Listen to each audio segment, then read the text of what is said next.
Napaisip na po ba tayo kung paano natin patatahimikin ang ating mga maingay na estudyante sa loob ng ating classroom?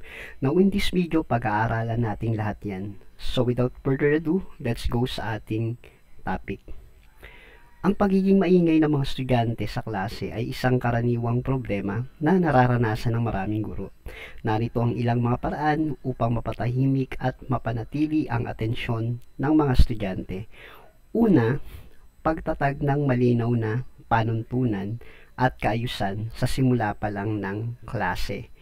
Ipakilala ang mga house rules sa loob ng classroom at siguraduhing malinaw ang mga panuntunan at ano ang mga kaparusahan sa hindi pagsunod dito. Magkaroon ng pare-parehong pagpapatupad, kailangang maging patas para sa lahat ng mga estudyante na lahat sila ay pwedeng magkaroon ng pagdedisiplina pag hindi nila sinunod ang napagkasunduan. Magkaroon din ng sistema ng gantimpala, magbigay ng gantimpala para sa magandang pag-uugali at pagsunod sa mga panuntunan. Ikalawa, paggamit ng epektibong mga diskarte sa pamamahala ng klase. Magkaroon ng nakakaakit na mga aralin. Ang mga nakakaakit na aralin ay nakakatulong upang mapanatili ang atensyon ng mga estudyante gumamit ng iba't ibang mga paraan ng pagtuturo tulad ng mga aktibidad, laro at paglalahad. Magkaroon ng maikling panahon ng pag-uusap. Bigyan ng mga estudyante ng pagkakataon na magbahagi ng kanilang mga idea at pakikipag-ugnayan sa isa't isa. Magkaroon din ng maikling panahon ng pahinga. Ang mga maikling pahinga ay nakakatulong upang maibalik ang atensyon ng mga estudyante at maiwasan ang pagkabagot.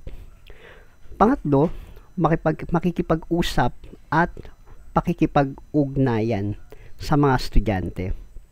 Magkaroon ng pribadong pag-uusap, kausapin ng mga estudyanteng hindi nakikinig ng pribado upang malaman ang dahilan ng kanyang pag-ugali. Magkaroon ng positibo ding pakikipag-ugnayan, ipakita sa mga estudyante na nagmamalasakit ka sa kanilang pag-aaral at sa kanilang kagalingan. Paunawa din ang kahalagahan ng pag-aaral. Ipaliwanag sa mga estudyante kung bakit mahalaga ang pag-aaral at kung paano ito makakatulong sa kanilang kinabukasan.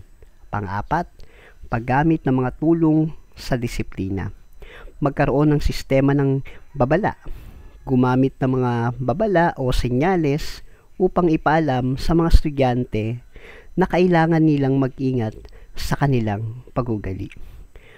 Magkaroon ng mga kahinatnan. Magbigay ng mga kahinatnan para sa hindi pagsunod sa mga panuntunan tulad ng pagkawala ng mga pribileyo o paggawa ng karagdagang gawain.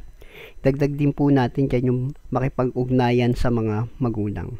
Makipag-ugnayan sa mga magulang upang ipaalam sa kanila ang mga pag-uugali ng kanilang mga anak sa paaralan.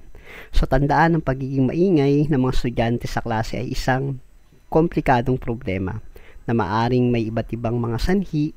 Mahalagang magkaroon ng pasensya, pangunawa at pagiging malikhain upang mahanap ang pinakamabisang paraan upang mapatahimik at mapanatili ang atensyon ng mga estudyante. So with that, maraming salamat dito po sa ating short video na ito, and I hope sa susunod na mga pag-uusapan po natin ay marami pa po tayong ma-discuss. So with that, maraming salamat and God bless po sa ating lahat.